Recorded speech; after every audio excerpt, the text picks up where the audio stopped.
Cuaderno número 185 de Cristianismo y Justicia. Título: Una Iglesia nueva para un mundo nuevo. Justicia, paz e integridad de la creación en la Gaudium et Spes. Autor: José Ignacio González Paus. Este cuaderno reproduce el texto de una conferencia pronunciada a superiores religiosos en Roma en diciembre de 2012 sobre justicia, paz e integridad de la creación en la Constitución Conciliar sobre la Iglesia en el mundo. Capítulo 1. Introducción. Iglesia, mundo, hombre, Cristo. Antes de entrar en el tema que se me ha pedido, me parece indispensable una breve ambientación. En mi opinión, la Gaudium et Spes, GS, es el documento más novedoso del Vaticano II. A partir de ahora, cuando nombre GS, es que me refiero a la Gaudium et Spes. Las primeras líneas de este documento están entre las más importantes y, sobre todo, más significativas de todo el Vaticano II, porque forman un párrafo cuya estructura lógica sería la siguiente. Capítulo 1.1.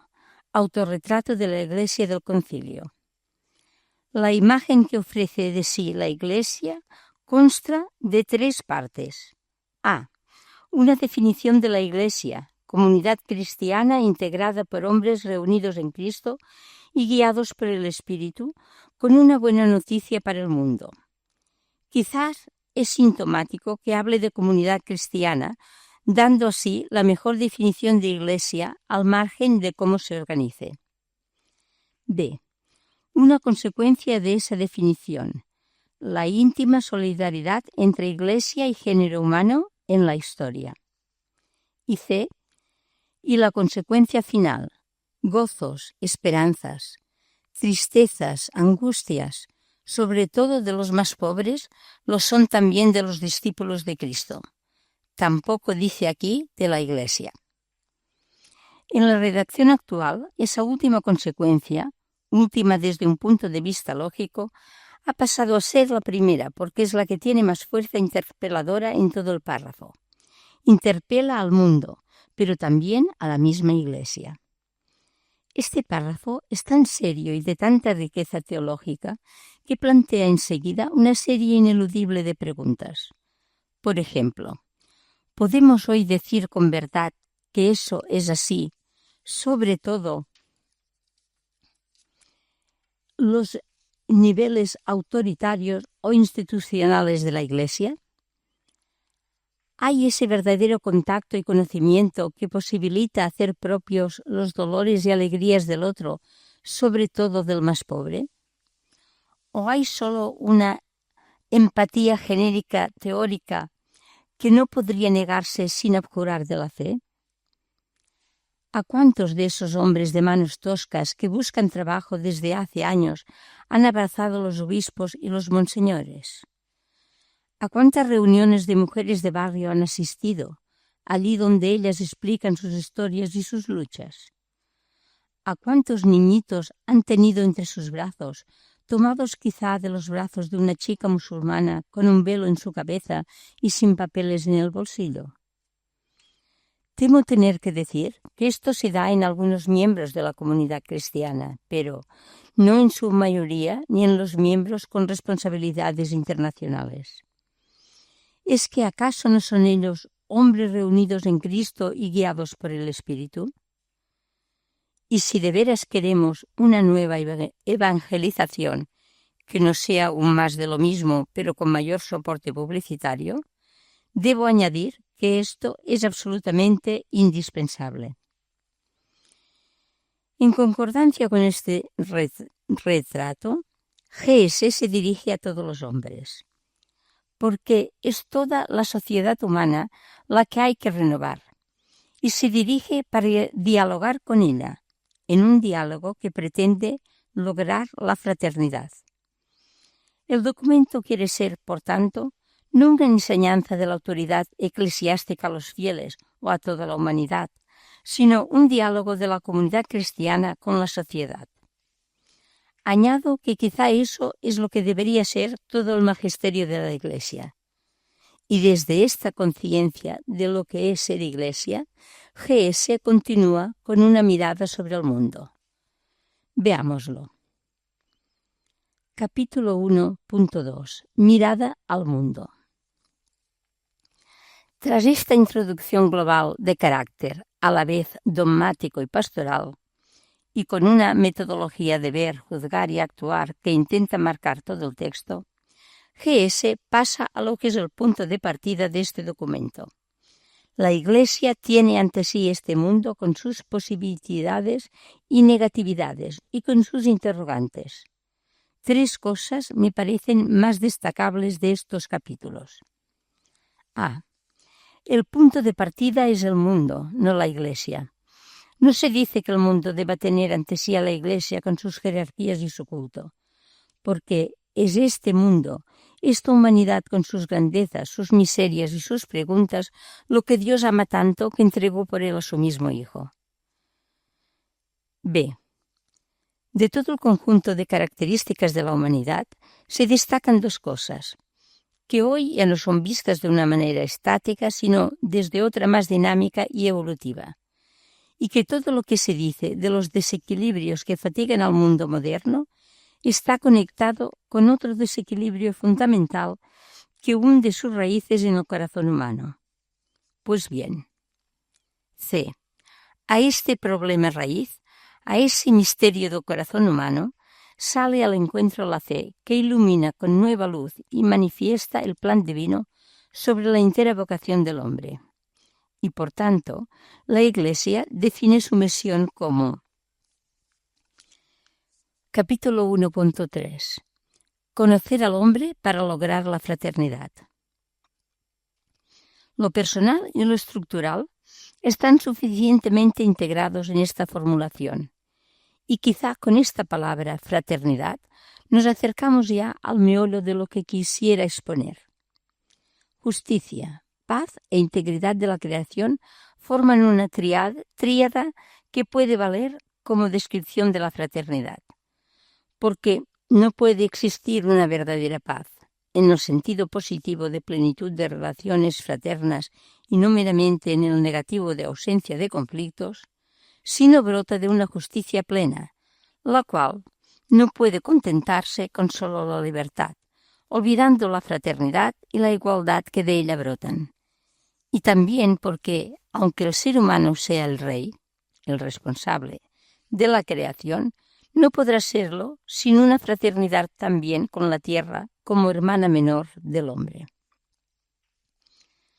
Capítulo 1.4.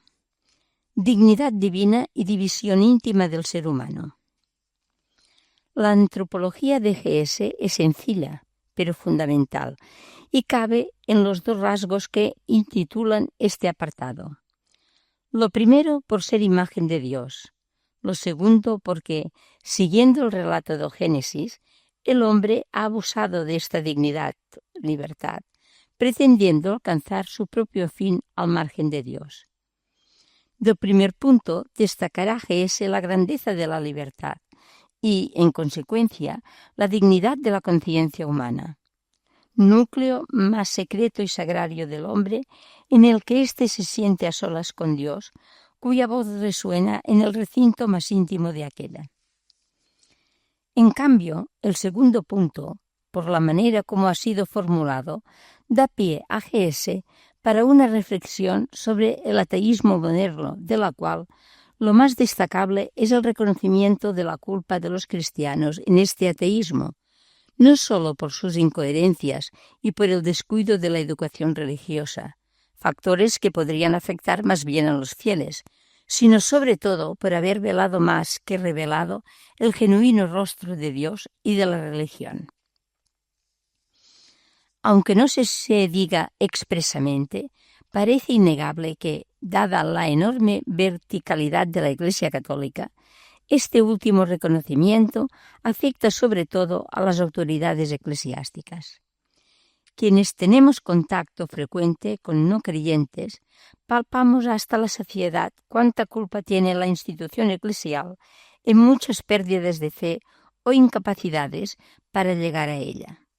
Primero porque, antes de quitar la fe, han quitado muchas veces la esperanza por su enquistamiento en formas, estilos y otros odres viejos que deforman la novedad del espíritu, por aquello que Ratzinger formuló muy bien, cómo sustituir el escándalo irrenunciable de la cruz por los escándalos de nuestra pereza, nuestro miedo y nuestra comodidad. Y además porque el Dios que anuncian es demasiadas veces un Dios al que se puede llegar sin pasar por el amor al hermano. Un Dios al que no se ve, pero solo con que uno sea fiel al Papa, ya le ve, en contra de la nítida enseñanza de capítulo 1, Juan 4. Y la religión que anuncian con mucha frecuencia no es aquella religión pura y sin mancha a los ojos de Dios de que habla la carta de Santiago y que define cómo ocuparse de los que no tienen valimiento, viudas y huérfanos, sin dejarse contaminar por los criterios de este mundo, sino más bien una religión cúltica y ceremoniosa que, como denunciaron ya los profetas del Antiguo Testamento de Jesús, convierte el culto a Dios en una excusa para desentenderse del servicio a los pobres. Una de las enseñanzas de G.S. que más urge recuperar es ese examen de la culpa que la comunidad cristiana y la institución eclesial podemos tener en la pérdida de la fe de muchos contemporáneos nuestros. Capítulo 1.5. Misión de la Iglesia y fundamento cristológico. Ante esa situación, toca a la Iglesia hacer presentes a Dios Padre y su Hijo encarnado con la continua renovación y purificación del Espíritu. Se puede decir que todo este texto conciliar es una especie de reflexión y activación de cómo puede la Iglesia hacer presente a Dios Padre y a Jesucristo en el mundo de hoy, recalcando además que a esa presentización contribuye mucho el amor fraterno. Con eso atisbamos otra vez el tema de la justicia, la paz y la integridad de la creación, como expresiones y expansiones de esa fraternidad que el documento conciliar buscaba. Sin olvidar que antes de eso el concilio echa una mirada rápida a Jesucristo, hermanador de todos, hombre nuevo por un lado, pero cuya novedad marca de algún modo a todos los seres humanos. Porque, citando a Tertuliano y recuperando algo que no se expresaba en la cristología dogmática tradicional, con su encarnación el Hijo de Dios se unió de alguna manera con todos los hombres, de modo que somos hijos de Dios no meramente por ser criaturas suyas, sino por estar hermanados en Cristo. Y esa universalidad se extiende de la encarnación a la cruz y la Pascua, porque Cristo murió ahora incomprensiblemente. Se nos quiere obligar a decir, y por eso vale para todos la posibilidad de que, en forma de solo Dios conocida, se asocien a este misterio pascual. Además de eso, G.S. echa mano de las mejores frases del Tercer Concilio de Constantinopla, que subrayaron como la unión con Dios de ningún modo mengua o resta al hombre, sino al revés, lo dignifica y lo salva, porque cree en esta cristificación del ser humano. Porque cree en esta justificación del ser humano, G.S. habla a todos los hombres, y por la misma razón busca hablarles no desde fuera, como desde una autoridad que impone, sino desde dentro de ellos mismos, ayudándoles a encontrar y sacar afuera lo mejor de todo ser humano. Pero ahora no nos toca hablar de la cristología. Baste esta rápida indicación para cerrar nuestra introducción diciendo que en G.S.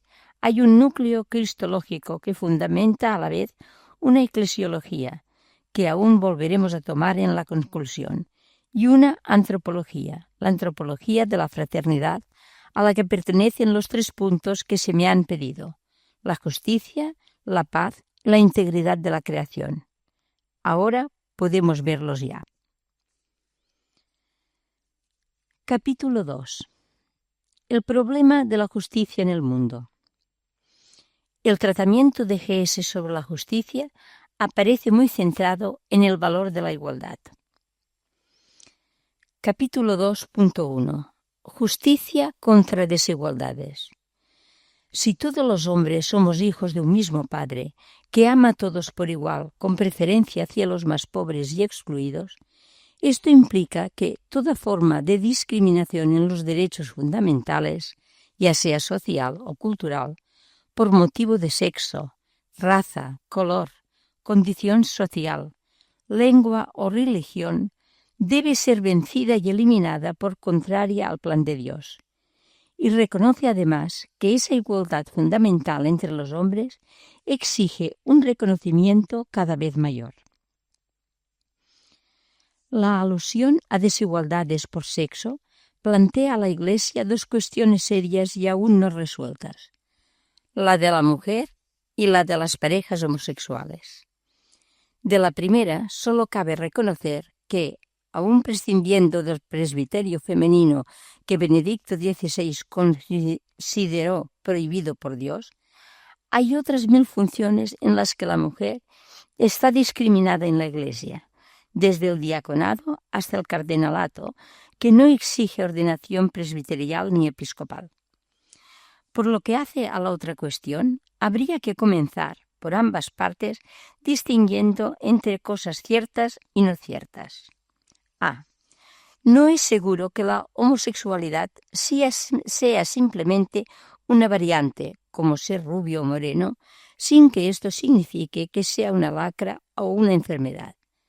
Hay anomalías o intolerancias, por ejemplo, la de los celíacos, que se desvían del proceso normal sin que esto signifique propiamente una enfermedad. B. Es en cambio cierto que los homosexuales han sido socialmente maltratados y humillados hasta el punto de convertir su condición en un insulto de los más graves. Junto a la sociedad, la Iglesia debería reconocer su falta en este punto, porque si no, puede surgir de ahí una necesidad exagerada, aunque comprensible, de reconocimiento que les ayude a asumir su condición. C. Tampoco está claro si la homosexualidad pudiera en algún caso ser reversible o no, aunque para algunos solo este planteamiento ya es ofensivo. Mi opinión es que algunas homosexualidades proceden de un factor psíquico. Estos casos, conocidos a tiempo, podrían ser reconducidos. Pero hay otros casos en que la tendencia parece genética y claramente irreversible. D. A estos casos no se les puede imponer un celibato a la fuerza, ni aunque se apele para eso a motivaciones religiosas, porque es el mismo Nuevo Testamento quien escribe que vale más casarse que abrazarse. Y es mejor que vivan su condición sexual de una manera digna en el seno de una relación de amor seria, que no que vayan dando tumbos como suele pasar cuando un celibato se impone a la fuerza. El poder unificador del amor y del compromiso de fidelidad como conductores de la sexualidad son propios de nuestra condición humana, al margen de que sea hetero o homosexual. E. Los textos bíblicos contra la homosexualidad desconocen esta situación y se refieren en realidad a personas heterosexuales que, siempre insatisfechas por el descontrol de su sexualidad, buscan experiencias nuevas. F. Desde la solución que de lo anterior se deduce, aún puede discutirse si las parejas homosexuales merecen el nombre de matrimonio. Yo he sido contrario a esta designación desde la etimología misma de la palabra, matrimonio, igual a protección para la madre, que venía dada por el varón. Pero si la Real Academia de la Lengua cambia el significado de la palabra, como acaba de hacer en España, entonces ya no cabe la objeción. Dicho sea todo, dicho sea todo esto muy deprisa, buscando solo puntos de encuentro que todos pudieran aceptar, aunque disientan en otros puntos, y lamentando que la Iglesia oficial, como ha hecho otras veces, niegue el espacio para el diálogo, el estudio y la discusión en un problema que es en realidad nuevo. Volviendo a la igualdad, hoy se reconoce que la igualdad ha sido la gran sacrificada de los ideales de la modernidad expresados en el triple grito de la Revolución Francesa. Quizá porque, dada su gran dificultad, la igualdad reclama un fundamento mucho más fuerte que el de esta hermandad derivada del origen común de todo el género humano. Y ese fundamento solo puede ser la fraternidad derivada de la paternidad-maternidad de Dios y de nuestra recapitulación en Cristo. Es también muy importante destacar que GS distingue lúcidamente entre diversidades, diversitates y desigualdades, inequalitates. Aquellas son justas según la enseñanza conciliar y, por tanto, deben ser respetadas todo lo posible. Estas, en cambio, son profundamente injustas e impiden que se llegue a una situación social más humana y equitativa. Desde aquí apunta GS a la economía como una raíz fundamental de todas las desigualdades humanas, calificando como escandaloso el hecho de las excesivas desigualdades económicas y sociales que se dan entre los miembros o los pueblos de una misma familia humana. Y en otro momento, de forma aún más dura, que desaparezcan lo más rápidamente posible las diferencias económicas verdaderamente monstruosas que existen hoy y frecuentemente aumentan. Capítulo 2.2. Raíz económica de las desigualdades. Por eso, señala a continuación la necesidad de superar una ética meramente individualista que ha venido imponiéndose en todo el mundo desde la lamentable derecha norteamericana. Por supuesto, GS reconoce que los seres humanos hemos de ser responsables, pero añade que no puede llegarse a este sentido de la responsabilidad si no se facilitan al hombre condiciones de vida que le permitan tener conciencia de su propia dignidad y respondan a su vocación. De aquí se deriva la necesidad de una doble medida a la hora de juzgar la responsabilidad de los más ricos y poderosos y la responsabilidad de los más pobres y excluidos. Una doble medida contraria a la otra, doble medida que practica el mundo. Creo que este aviso debería interpelarnos mucho como Iglesia y que no estamos respondiendo a esa interpelación de manera cristiana. Porque 50 años después hay que proclamar que las desigualdades entre los seres humanos han crecido escandalosamente desde la época del Concilio hasta nuestros días y que en este crecimiento ha jugado un papel importante esa ética exclusivamente individualista, típica de la derecha norteamericana y exportada por ella, lo cual es una fuerte llamada de atención sobre nuestra responsabilidad como Iglesia en este campo, porque esas desigualdades son contrarias a la paz social e internacional. Más adelante, alertará el Concilio sobre el peligro de que esta situación acabe llevando al mundo a alguna reacción de guerra o violencia descontrolada. Pero ahora quiero señalar que 30 años antes de esta observación conciliar, uno de los grandes economistas del siglo XX, J.M. Keynes, en su obra más famosa, había reconocido que los dos grandes males de nuestro sistema económico son su incapacidad para crear empleo y su incapacidad para evitar las desigualdades entre los hombres. Efectivamente, nuestro sistema es un gran creador de riqueza y por eso seduce tanto, pero solo sabe crear la riqueza a condición de repartirla inicuamente. Keynes no era ningún socialista, sino más bien un conservador con sentido común. Todo eso es más escandaloso hoy porque, en nuestros días, el desarrollo de la vida económica podría permitir una atenuación de las desigualdades sociales. Pero resulta que, con demasiada frecuencia trae consigo un retroceso en las condiciones de vida de los más débiles y un desprecio de los más pobres. A la vez, los hombres de nuestro tiempo son cada vez más sensibles a estas disparidades. Por eso, son necesarias muchas reformas en la vida económico-social y un cambio de mentalidad y de costumbres en todos. Parece innegable, no obstante, que los últimos 30 años han discurrido exactamente en la dirección contraria. El concilio habla, pues, en un plan de ética o racionalidad humana, dado que se dirige a todos los hombres. Hablando para cristianos o desde un punto de vista más cristiano, creo que podría tildarse a G.S. de ser poco jesuánica en este punto. Las enseñanzas de Jesús respecto a las diferencias entre pobres y ricos son de tal calibre que elevarían al cubo todo lo que dicta la razón humana. Aunque creo que en este campo las enseñanzas de G.S. han sido prolongadas y completadas por el magisterio posterior de Juan Pablo II.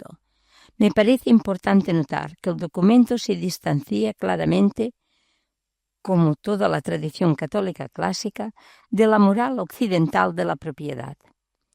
De esa moral ha dicho antes que reduce al obrero al rango de mero instrumento de lucro sin respecto a la libertad y a la responsabilidad de la persona humana.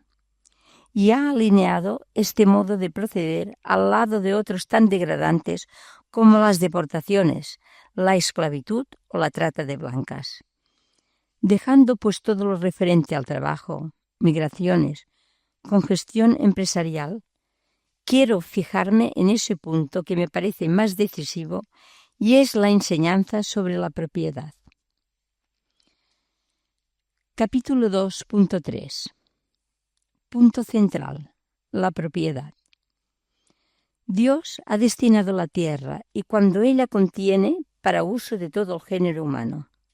Por consiguiente, los bienes creados deben llegar a todos de una manera equitativa, dirigida por la justicia y acompañada por la caridad. Es novedad importante de G.S. recuperar este destino universal de los bienes como primario y único derecho natural, de modo que la propiedad privada no es un derecho natural, sino secundario, cosa que los papas anteriores habían olvidado.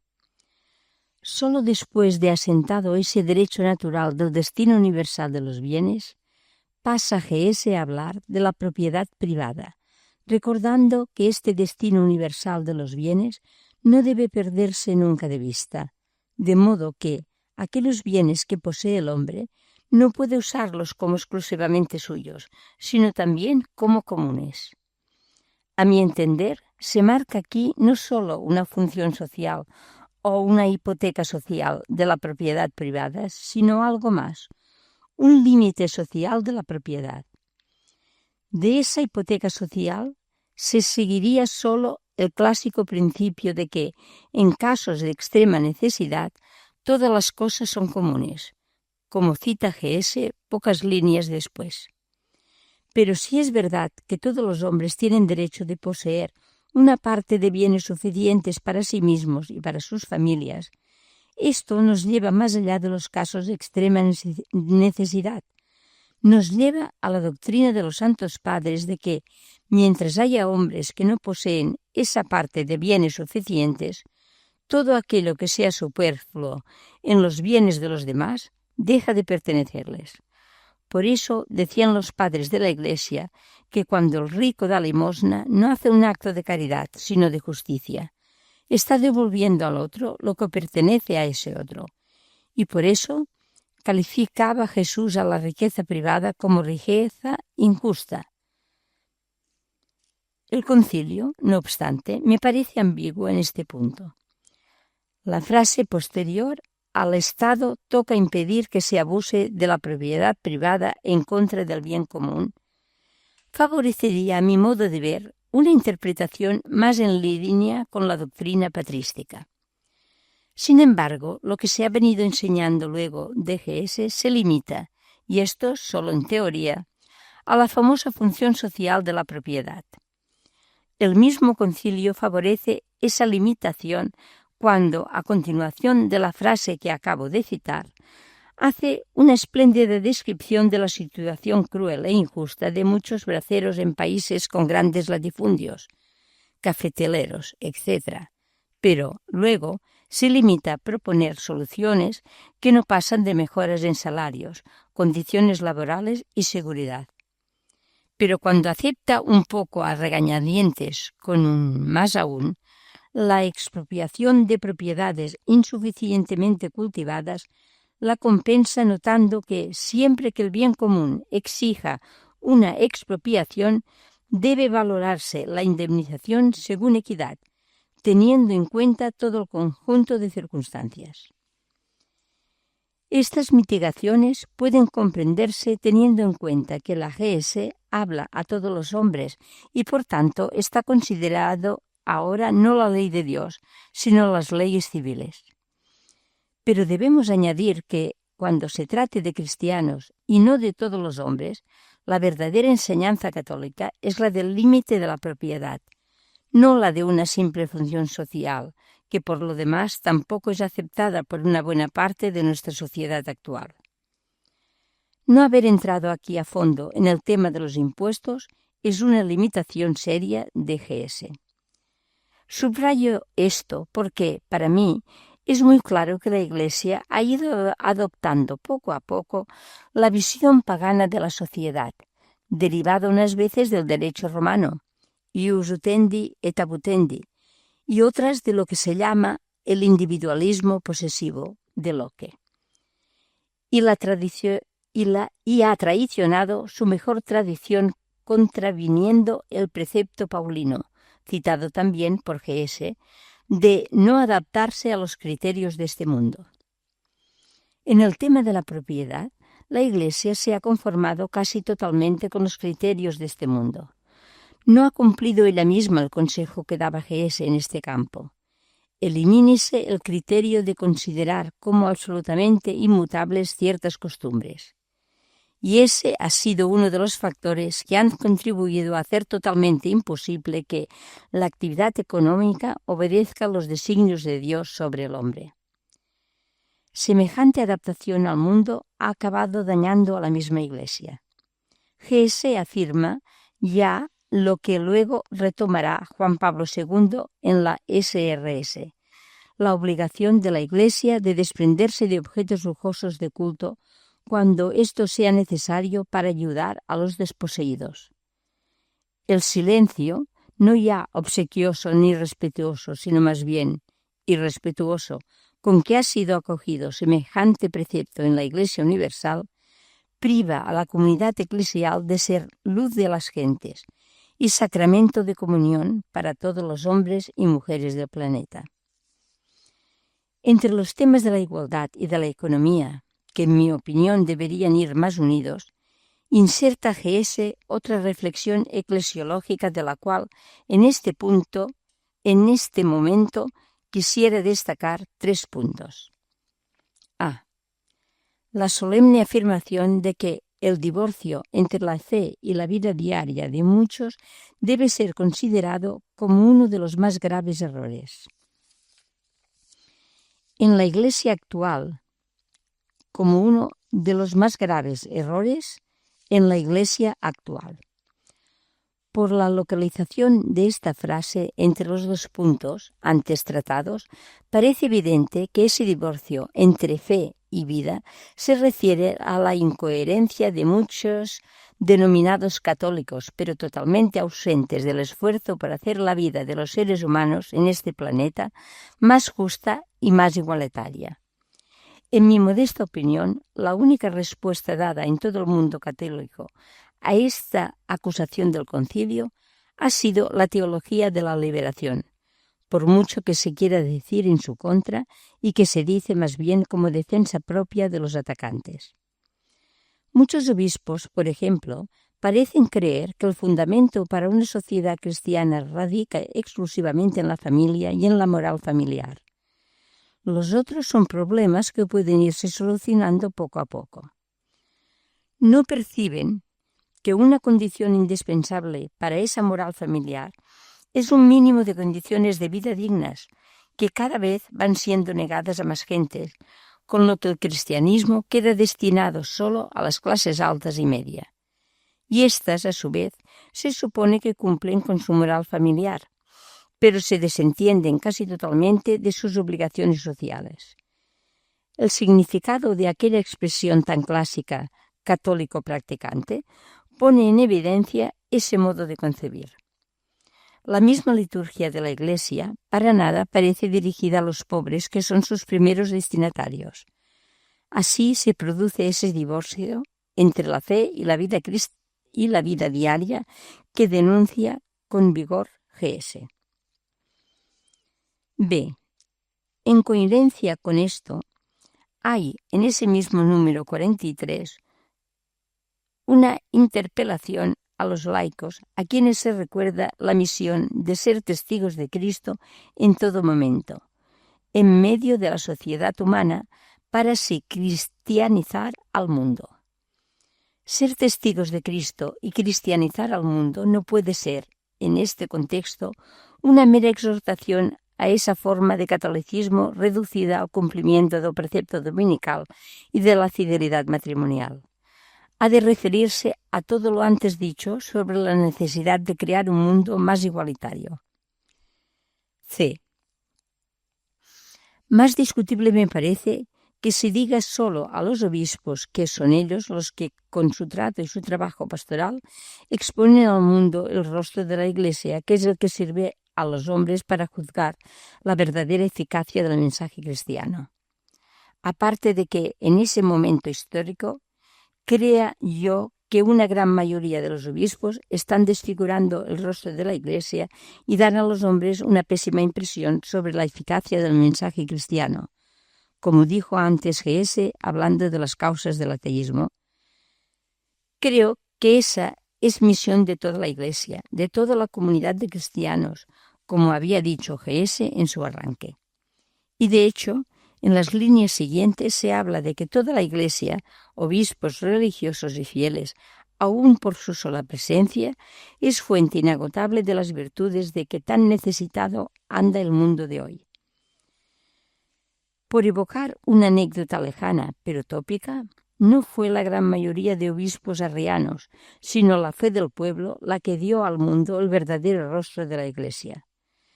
Probablemente hay aquí una de esas incoherencias que se dan a veces en los textos conciliares como resultado de la yuxtaposición de posturas diferentes.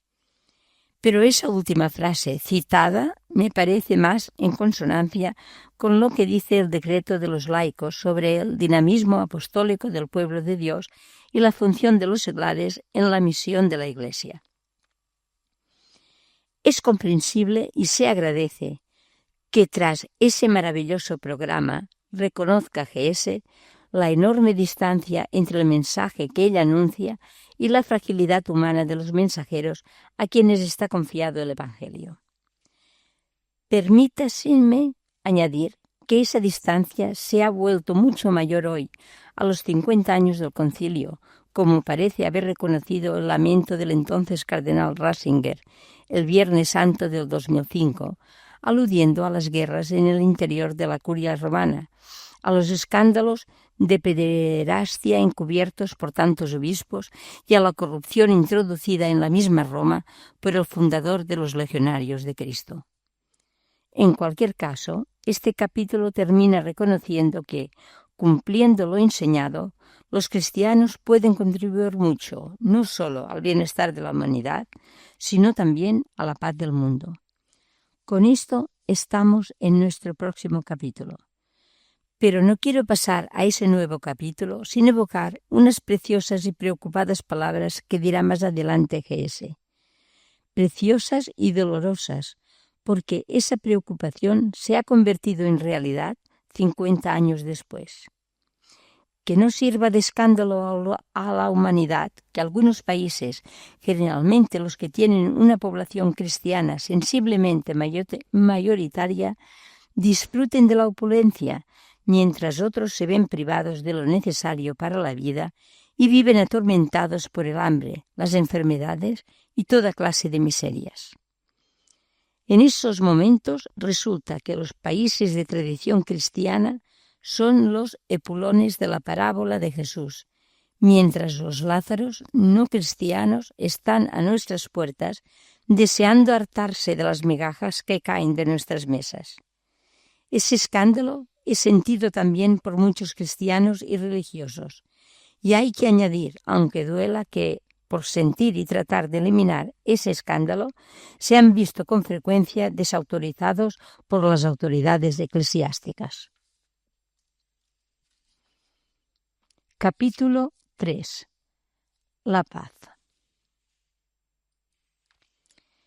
Me voy a fijar en el tratamiento de G.S. sobre la paz social e internacional, prescindiendo de posibles alusiones a la paz interior de cada persona. Según el documento conciliar, paz implica una suficiente plenitud de relaciones y una ausencia de conflictos, las cuales no se dan sin la justicia. Isaías 32, 17. La paz no es la simple ausencia de guerra ni el resultado de solo el equilibrio de las fuerzas o de una hegemonía despótica. No se puede lograr si no se asegura el bien de las personas y la comunicación espontánea entre los hombres. Y entre las causas de la discordia entre los hombres se cita expresamente las excesivas desigualdades entre los hombres y la lentitud en la aplicación de las soluciones necesarias. La carrera de armamentos, tan contraria a la paz, es por eso un primer fruto de esa injusticia, porque, como decía el gigante de Asís, si tuviéramos injustamente bienes, necesitaríamos armas para defenderlos.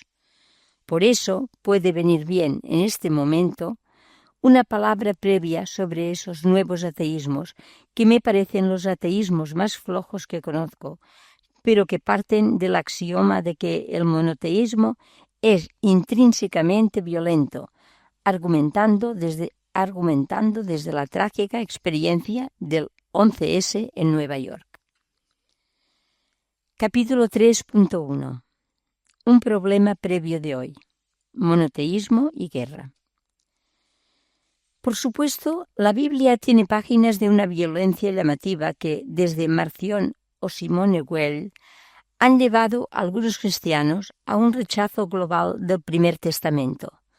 Rechazo que la Iglesia, no obstante, nunca admitió, y habrá que ver por qué.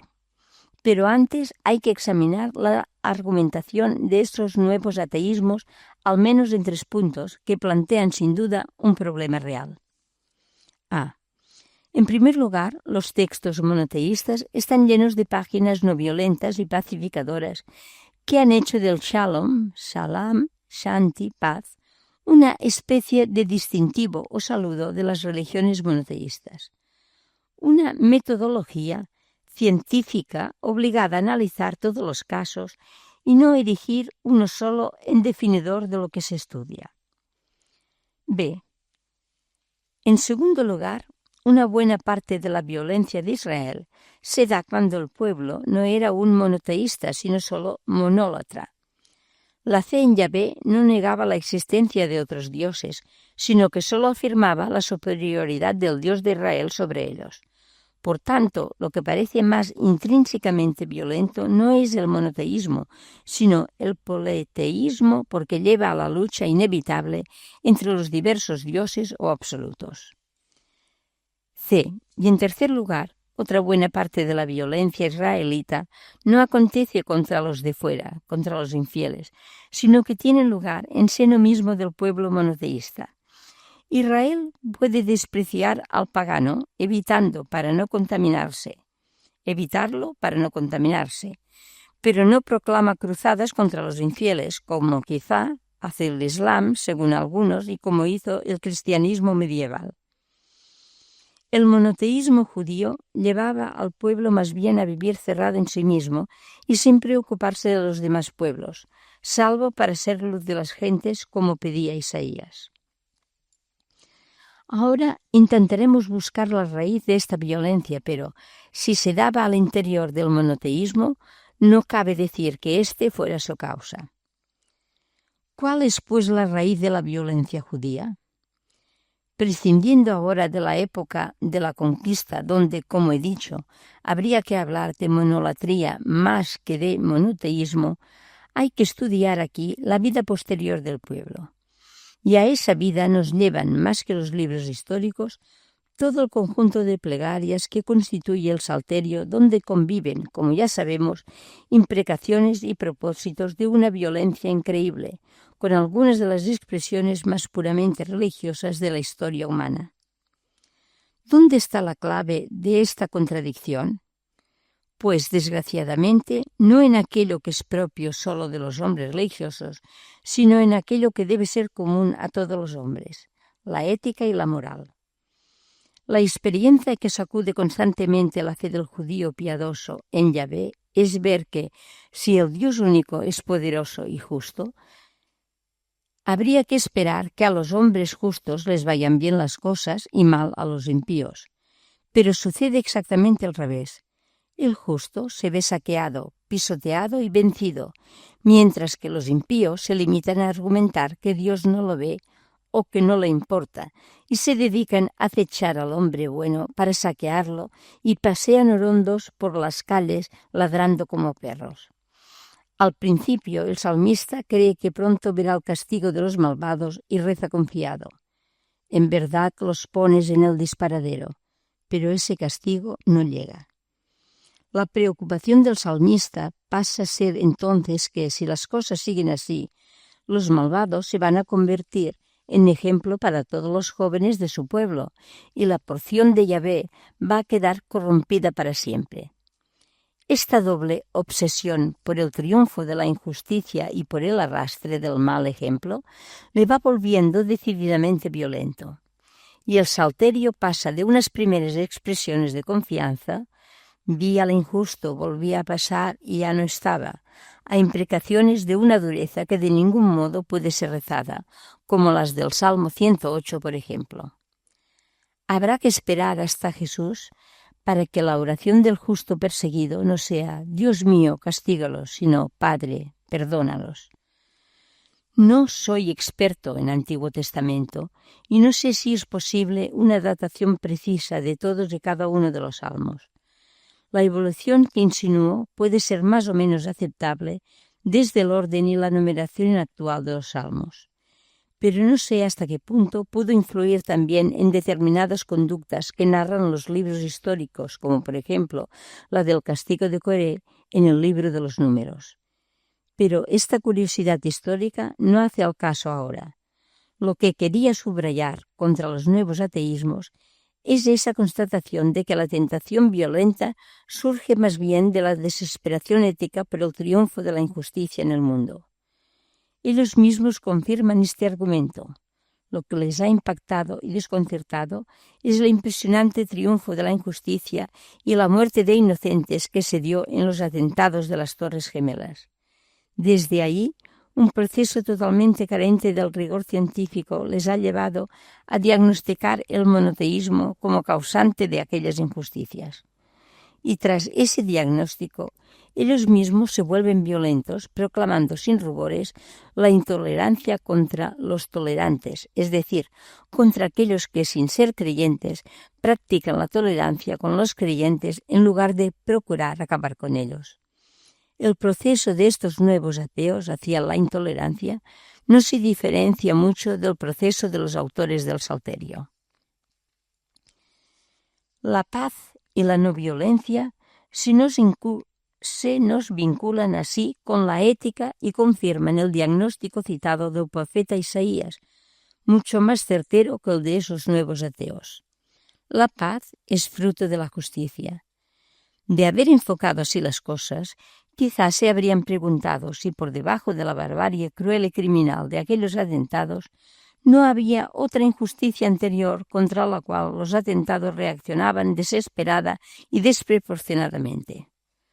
Por supuesto, me estoy refiriendo ahora a la injusticia del imperialismo occidental y, más en concreto, del imperialismo del dinero y, aún mejor formulado, del imperialismo de Mamón, conservando la palabra aramea usada por Jesús y que designa al dinero como Dios y como Señor del hombre.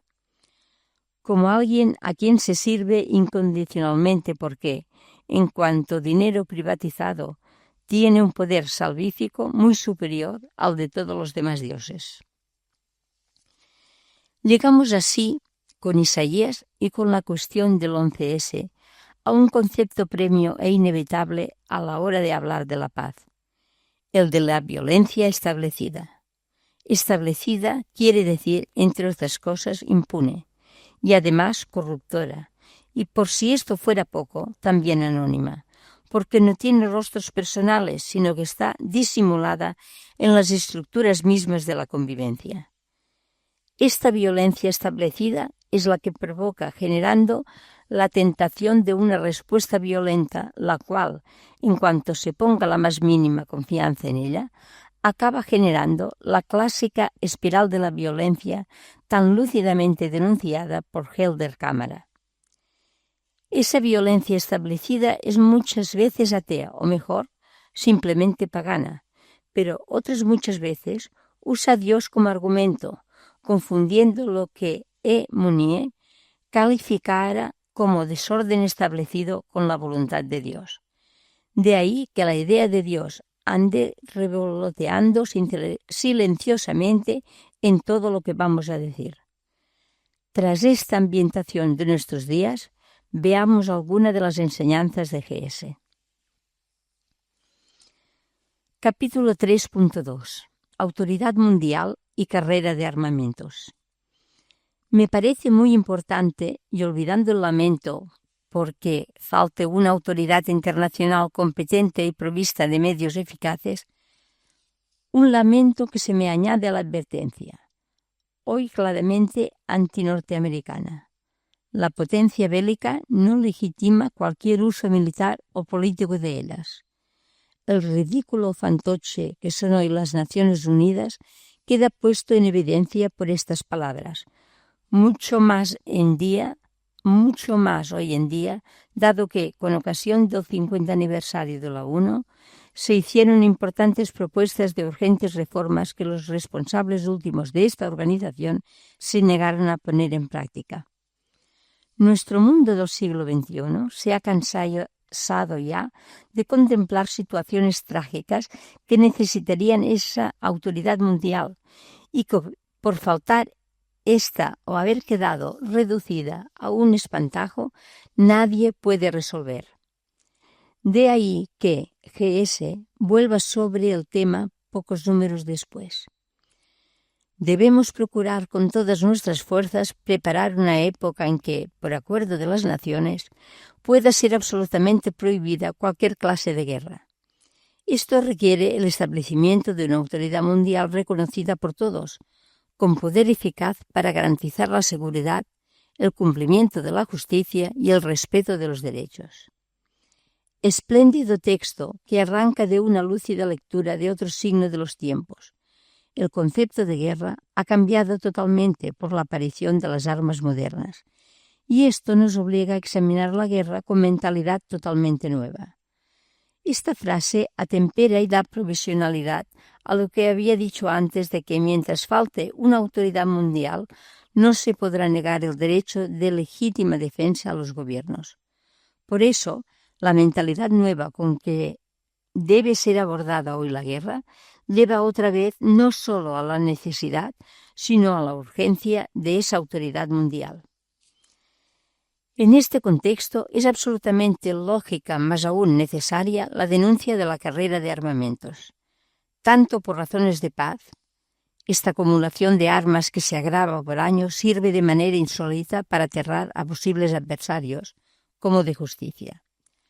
Al gastar inmensas cantidades en tener siempre a punto nuevas armas, no se pueden remediar suficientemente a las miserias del mundo entero. La justicia y la paz vuelven a besarse aquí como en la oración del salmista. Lástima que solo se besen en la oración y no en la acción de los políticos. Y ello, a pesar de la impresionante imprecación que precede a todo este texto, los obispos de toda la tierra aquí reunidos piden con insistencia a todos, principalmente a los jefes de Estado y los altos jefes de ejército, que consideren incesantemente tan gran responsabilidad ante Dios y ante toda la humanidad. Para mayor irrisión, por no decir sacrilegio, el único jefe del Estado que parecía considerar su responsabilidad ante Dios, rezando antes de sus consejos de ministros, lo que hizo fue acelerar e incrementar esta carrera de armamentos. De ahí la enorme importancia que tiene en el futuro prescindir de la coincidencia en pronunciar la palabra Dios para atender más a qué imagen de Dios se refiere esta palabra, y la responsabilidad de la misma Iglesia por haber velado tantas veces, en vez de desvelar, el verdadero rostro del Dios de Jesucristo. En este contexto es bueno saber que durante la redacción de GS costó sacar adelante lo relativo a la carrera de armamentos y que aquí quienes más resistencia oponían a lo que enseña GS fueron precisamente los obispos norteamericanos, los más abiertos en otros campos, supongo que presionados por su gobierno. La rumorología conciliar añade a este dato que Pablo VI definió decididamente el texto conciliar ante el episcopado norteamericano y frente a las presiones de la curia, aunque a cambio de ello hubo de aceptar algunos contrapesos en la enseñanza de GS sobre la familia y el matrimonio que aquí no estudiamos. Pero a nosotros nos interesa más esto otro. Estados Unidos, el primer gran negociante de armas de todo el mundo, puede hoy obrar relativamente bien cuando dice que Israel tiene derecho a defenderse, pero procede escandalosamente mal cuando no añade que esa defensa debe ser proporcionada y no tan criminal como la llevada a cabo por Netanyahu en noviembre del 2012. Y eso Estados Unidos no puede decirlo, no ya por el lobby judío norteamericano puede significar pérdida de votos, sino sobre todo porque vende a Israel un armamento súper sofisticado y que le da una superioridad aplastante. De este modo, y por culpa de ese comercio de armas, ocurre no solo que los Estados Unidos pierden toda autoridad moral en este mundo, tanto si gobiernan republicanos como demócratas, sino que desamparan a esa otra minoría judía prácticamente silenciada que representa lo mejor y lo más ético y más honrado del Estado israelí. Al acabar toda esta búsqueda de la concordia entre los pueblos, vuelven a besarse la paz y la justicia como antes vimos. Y por eso GS casi cierra este último capítulo con dos observaciones que vale la pena resaltar. La primera, más vaga, alude a la necesidad de establecer un auténtico orden económico universal, para lo cual es indispensable acabar con las pretensiones de lucro excesivo, las ambiciones nacionalistas, el afán de dominación política, las preocupaciones militaristas y los manejos para difundir e imponer las ideologías. GS fue así precursora del Decreto de Naciones Unidas, casi 10 años después, en 1974, sobre la necesidad del establecimiento del nuevo orden económico internacional, aprobado por 120 votos a favor, con solo 6 en contra y 10 abstenciones. Si una decisión tan mayoritaria ha quedado en puro papel mojado, es debido a que los nos venían de Estados Unidos, Alemania, Gran Bretaña, Dinamarca.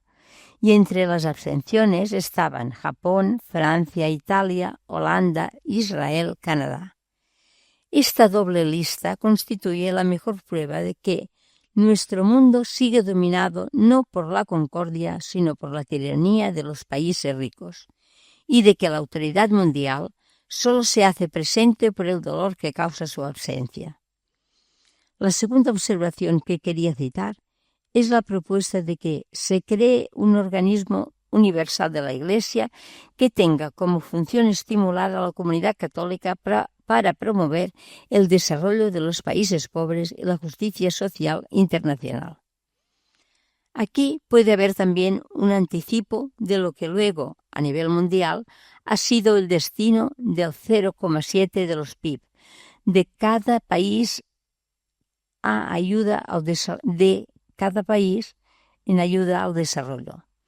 También el vergonzoso fracaso de esta propuesta pone de relieve no solo la incoherencia humana, sino también la poca eficacia de las autoridades eclesiásticas para estimular a los católicos a poner en práctica propuestas como la citada. Otra vez, la separación entre fe y vida. Capítulo 4. Integridad de la creación. G.S. no habla del tema ecológico, hoy tan agudo y tan urgente. Desconoce todo el problema de la amenaza tecnológica, tan seriamente tratado más tarde por J. Lull, y solo le preocupa la observación de que las ciencias y la técnica no llegan a la dimensión última de las cosas, con lo que, si se las erige en última palabra sobre la vida, derivarán en un falso agnosticismo. Pero quizás pueda empalmar con este tercer punto de nuestra exposición la visión de G.S. sobre el ser humano y lo que él dice sobre el antropocentrismo, pues ecologistas modernos atacan al mismo antropocentrismo como raíz de todo el problema ecológico. En la pasada reunión de teólogos de la liberación en Unísimos, Brasil, octubre del 2012, hubo cierta discusión sobre este punto entre teólogos europeos y latinoamericanos que culpaban al antropocentrismo europeo del olvido de la tierra y reivindicaban el culto a la Pachamama propio de varias religiosidades latinoamericanas.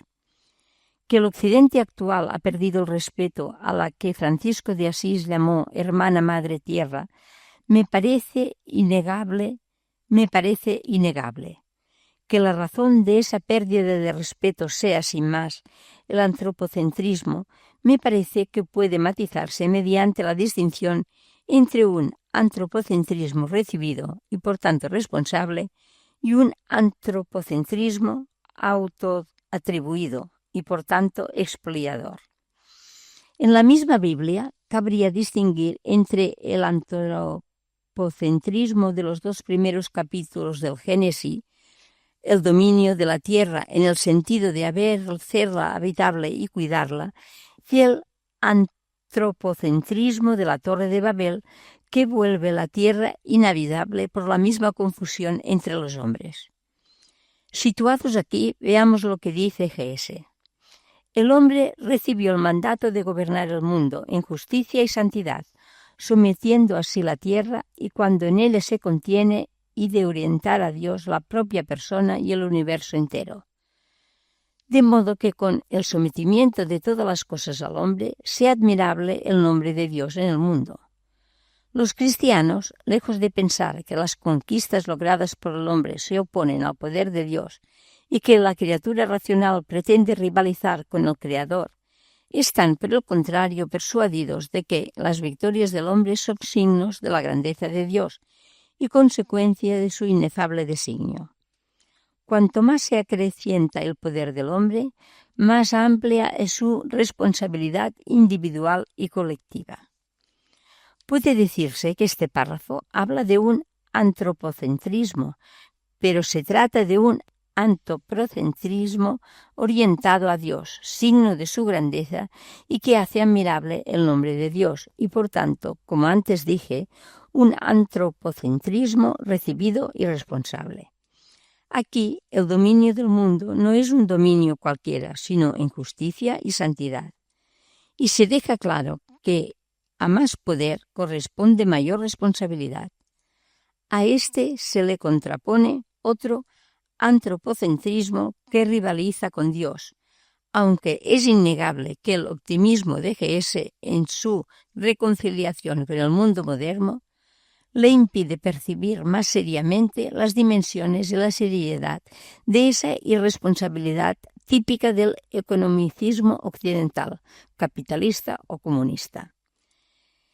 Esta distinción impide hablar del antropocentrismo en general como causa de la tremenda amenaza ecológica actual y permite poner al ser humano en comunión con la naturaleza sin necesidad de reducirlo a una pieza más de ella y de privarlo de su carácter de cumbre de la creación.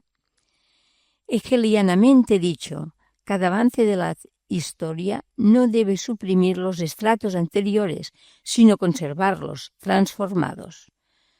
Dicho en línea con la tradición cristiana, GS desacraliza al mundo y en este sentido lo pone en manos del ser humano.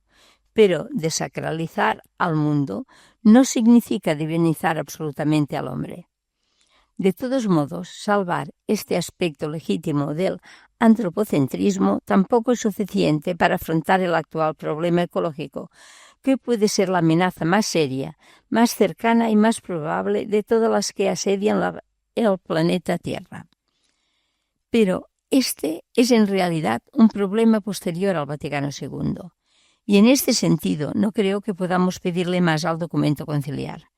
Faltaría hoy alguna voz autorizada y profética de la Iglesia que clamara contra la irresponsabilidad creciente de ese individuocentrismo, más que antropocentrismo, que caracteriza a todo el sistema social de Occidente y del que hoy todo el mundo es prisionero y no encuentra modos de salir de esa prisión. No hace falta evocar para confirmar esta frase lo decepcionante y entristecedor de todas las reuniones sobre el cambio climático y problemas similares. Los líderes mundiales dan la sensación, por un lado, de ser conscientes del problema y, por el otro lado, dan también la sensación de no ser capaces o no estar dispuestos a afrontarlo con la seriedad que el problema ecológico reclama. Por eso he dicho que esta amenaza es quizá la más inminente y la más seria de las que acongojan hoy a nuestro planeta. La integridad de la creación reclamaría hoy otro documento conciliar, aunque si se le va a conceder la misma escasa audiencia que ha tenido la GS sobre los problemas que ella trató, tampoco hace demasiada falta esa palabra nueva. Me limito por eso a constatar, con la distinción entre dos formas de antropocentrismo, creo que se salvaría el peligro que me parece detectar en algunas afirmaciones últimas de Leonardo Boff, que no sé si van más allá de su primer título sobre este problema, que el grito de la tierra acabe ahogando casi por completo el grito de los pobres. Capítulo 5. Eclesiología para hacer real lo anterior. Todo lo anterior requiere una determinada concepción de la misión de la Iglesia para poder ser implementado. Como ya insinuamos en la introducción, GS ofrece también esa teología de la Iglesia ad extra que, además, empalma muy bien y brota de la eclesiología an intra que ofrece LG. Así se hermanan los dos aspectos de la Iglesia, hacia adentro y hacia afuera, en que tanto Pablo VI como el cardenal Suenens querían que confluyera toda la enseñanza conciliar. En mi visión personal suelo resumir así este doble aspecto. Hacia afuera la Iglesia debe aparecer como radicalmente Iglesia de los pobres, como servidora y no directora del mundo, y como unida y no fraccionada en varias iglesias. Es bien fácil percibir las raíces evangélicas de estos tres rasgos. Hacia adentro, la Iglesia necesita una profunda reforma de papado y jerarquía que la convierta en una verdadera comunión y no en una monarquía absoluta. Pero no se trata ahora de mi visión particular. GS ofrece también dispersamente y de manera no sistemática una serie de intuiciones que este comentario debería tratar de sintetizar. Esa sistematización quizás pueda hacerse en torno a un triple capítulo. A. Pequeñas descripciones o definiciones que la Iglesia da de sí. B. Aspectos positivos, en el sentido de deseos o buenos propósitos que hace la Iglesia para su conducta con el mundo. Y C. Aspectos negativos que, aunque estén formulados de manera positiva, son en realidad confesiones de errores o de límites que la Iglesia reconoce en su relación con el mundo. Intentemos verlos, añadiendo en cada cita el número de GS en que aparece. Capítulo 5.1. ¿Qué dice de sí la Iglesia? Capítulo 5.1, apartado 1. Textos conciliares. La comunidad cristiana, integrada por hombres reunidos en Cristo y guiados por el Espíritu en su peregrinada hacia el reino, ha recibido la buena noticia de la salvación para comunicarla a todos. El espíritu de pobreza y caridad son gloria y testimonio de la Iglesia de Cristo. Todo el bien que el pueblo de Dios puede dar a la familia humana deriva del hecho de que la Iglesia es sacramento de salvación. La misión de la Iglesia es fomentar y elevar todo cuanto de verdadero, de bueno y de bello hay en la comunidad humana. Su razón de ser es actuar como fermento y como alma de la sociedad. En virtud de su misión y su naturaleza, no está ligada a ninguna forma particular de civilización humana ni a sistema alguno político, económico o social. La Iglesia no está ligada de una manera exclusiva e indisoluble a ninguna raza o nación, a ningún género de vida particular, a ninguna costumbre antigua o reciente. Puede entrar en comunión con las diversas civilizaciones. De ahí el enriquecimiento que resulta, así para ella como para cada cultura. Capítulo 5.1, apartado 2. Comentario.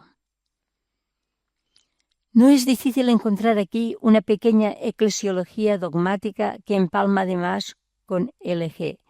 La Iglesia es una comunidad de creyentes agrupados en torno a lo que significa el acontecimiento de Cristo y que se sabe poseedora de una buena noticia para el mundo, capaz de humanizarlo y mejorarlo. Por eso me pareció importante destacar al comienzo que G.S. prefería hablar de comunidad de creyentes más que de Iglesia. Una comunidad que solo puede ofrecer su mensaje desde la pobreza y el amor y no desde la imposición, es decir, transparentando esa buena noticia y esperando que actúe como levadura y estímulo en el mundo. Los dos últimos textos añaden además una aclaración importante a la anterior definición. Lo que la Iglesia aporta al mundo no coincide con ninguna realidad concreta de éste, ni racial, ni cultural, ni sociopolítica. Puede abrazarlas a todas y a la vez ser enriquecida por todas ellas. En resumen, y con una terminología que tomo de la teología de la liberación, la Iglesia es a la vez un acicate escatológico y un reparo escatológico para el mundo. Eso es y eso debe ser. Y eso mismo puede ser formulado con un lenguaje no religioso. La Iglesia, tal como Dios la quiere, debe aparecer ante el mundo como un horizonte utópico, que incita a caminar, pero que, como el horizonte, siempre parece alejarse cuando nos acercamos a él. No quisiera volver a insistir en que lejos estamos de eso. Por tanto, será mejor seguir con la enseñanza de G.S. Capítulo 5.2. ¿Qué desea ser y qué ofrece? Capítulo 5.2, apartado 1. Texto conciliar. Ser íntima y realmente solidaria del género humano y de su historia, de modo que los gozos y las esperanzas, las tristezas y angustias de todos los hombres de nuestro tiempo, sobre todo de los más pobres, son a la vez gozos y esperanzas, tristezas y angustias de los discípulos de Cristo.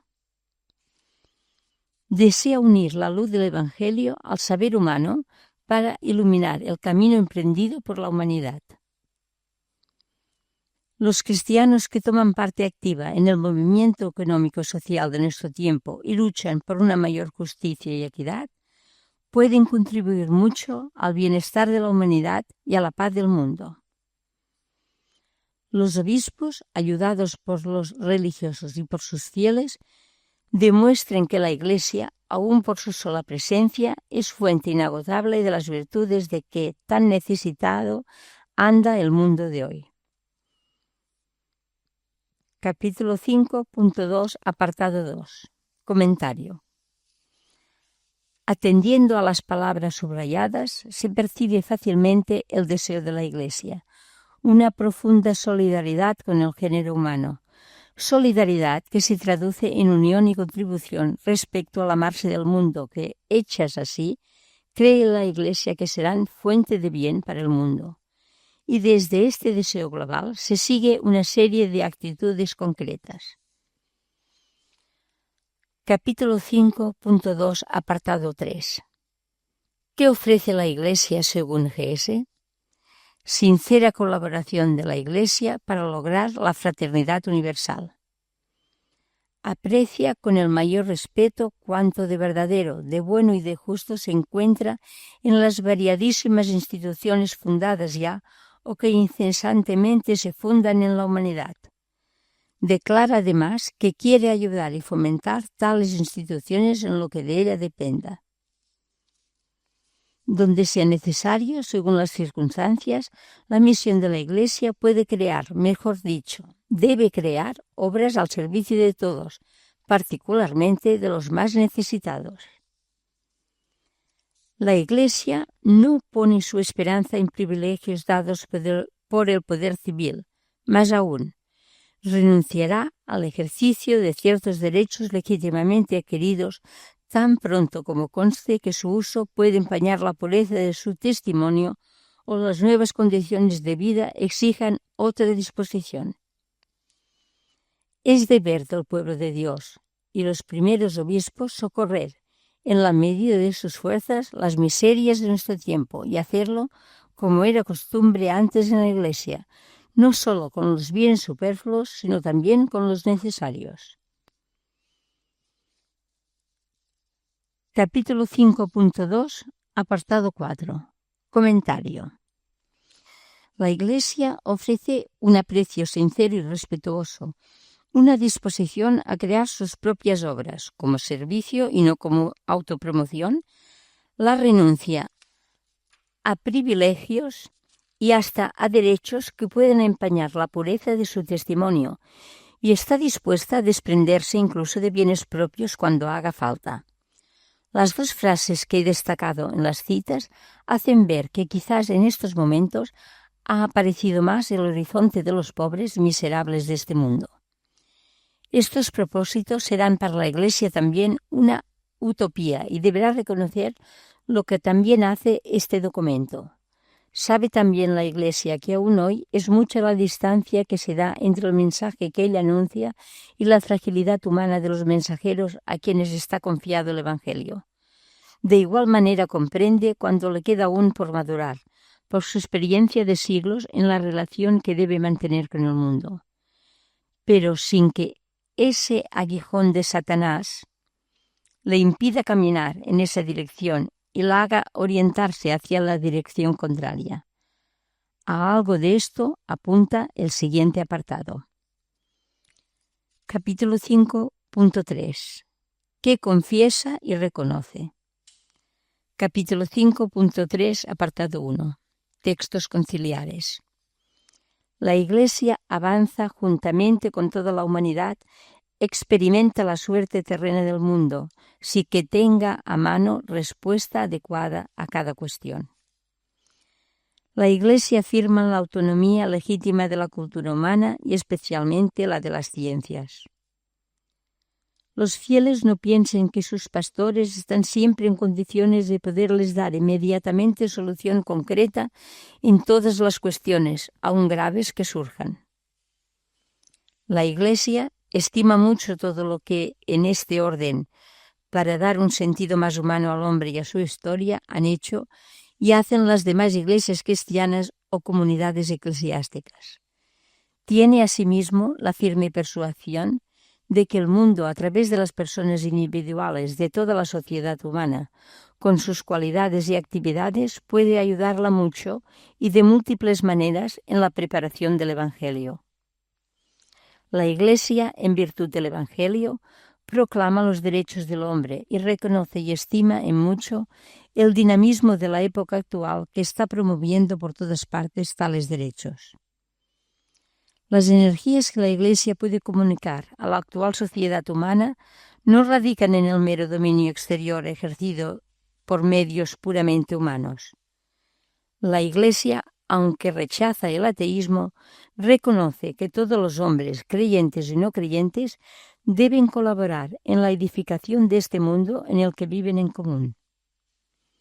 Reconoce cuanto de bueno se halla en el actual dinamismo social, sobre todo la evolución hacia la unidad, el proceso hacia una sana socialización civil y económica. La Iglesia reconoce los muchos beneficios que ha recibido de la evolución histórica del género humano. Necesita de modo muy peculiar la ayuda de quienes, por vivir en el mundo, sean o no sean creyentes, conocen a fondo las diversas instituciones y disciplinas. Se enriquece también con la evolución de la vida social. Reconoce agradecida que recibe ayuda variada de parte de los hombres de toda clase o condición. Más aún, confiesa que le han sido de mucho provecho y le pueden ser todavía la oposición y aún la persecución de sus contrarios. Capítulo 5.3, apartado 2. Comentario. Hay en el primer grupo una clara confesión de sus límites y, por tanto, a veces de su ignorancia. Una confesión que contrasta con esa sensación de Iglesia sabelotodo que se ha pretendido imponer desde Juan Pablo II. Esos límites no brotan exclusivamente de la realidad creatural de la Iglesia, sino a veces también del mismo Evangelio, que no pretende imponerse influyendo en las legislaciones civiles por unas presiones de poder a poder, sino por la difusión de los valores evangélicos en toda la sociedad, lo cual es posible porque los valores evangélicos son profundamente humanos y de la mejor calidad humana. Por eso suelo decir que el seguimiento de Jesús es accesible para toda la humanidad, aunque no lo sea la fe en Jesucristo. Pero sí debería la Iglesia, con mucha más intensidad de lo que hace, difundir y enseñar a todos los hombres de buena voluntad sus valores y sus argumentos en los dos campos, propiedad privada y armamentismo, sin limitarse a dejar constancia de ellos en un documento para luego olvidarse de ellos, como pasa con casi todas las enseñanzas sociales de la Iglesia, sino buscando los caminos para crear una opinión pública hasta conseguir que una mayoría de personas, creyentes o no, acepten esos valores. Ese sería el camino para implantarlos en la sociedad. En consecuencia, hay también un aprecio por todo lo que aportan otras realidades, desde la ciencia hasta otras iglesias o confesiones. En coherencia con eso, el segundo grupo de textos abre la puerta a toda la humanidad en la misión de la Iglesia de construir el reinado de Dios o el otro mundo posible, sabiendo que esa misión necesita muchas ayudas y agradeciendo las que ha recibido. Merece destacarse el reconocimiento bien evangélico de que esas ayudas han podido venirle incluso de sus enemigos y a través de la persecución, porque sabe que muchas veces en la raíz de una persecución, por injusta que sea, puede haber una infidelidad previa de la Iglesia que la persecución ayuda a detectar. Capítulo 6.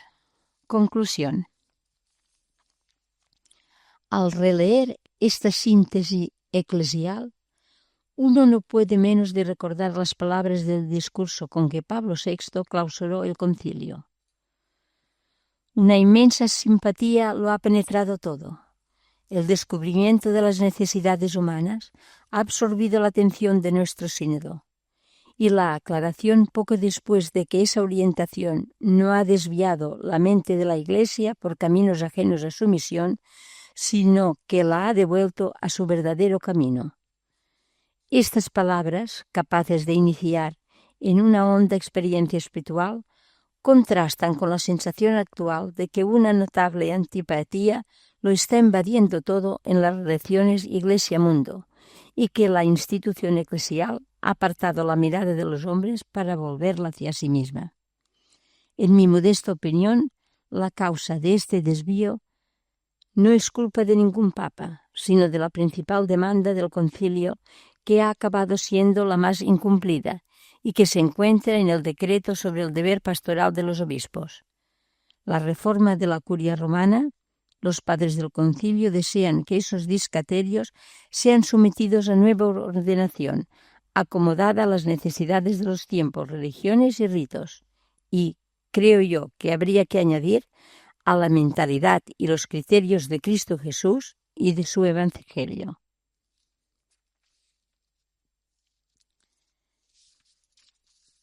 Cuestiones para la reflexión.